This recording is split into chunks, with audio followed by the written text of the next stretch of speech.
Roy Suryo bongkar alasan sering potong dan tertawakan lawan debat. Pecah fokus. Pakar telematika Roy Suryo sedang menjadi perbincangan hangat dan kerap diundang di berbagai program televisi untuk berdebat terkait polemik ijazah Presiden ke-7 RI Joko Widodo.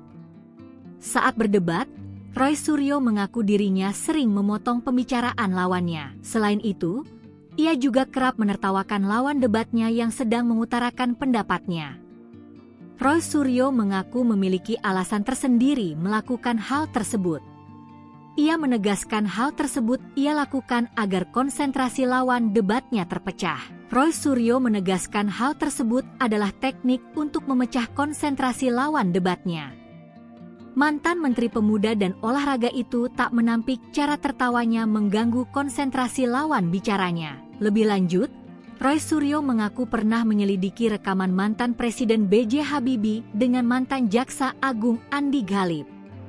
Saat suara Suryo dimasukkan ke dalam spektrum analiser, ia menyebut suaranya memiliki frekuensi yang tinggi. Di situ Roy Suryo mulai menyadari frekuensi suaranya cukup tinggi. Kasus ijazah Jokowi yang diributkan oleh Roy Suryo ini merupakan polemik yang sudah lama terjadi. Roy Suryo CS menuduh Jokowi menggunakan ijazah palsu.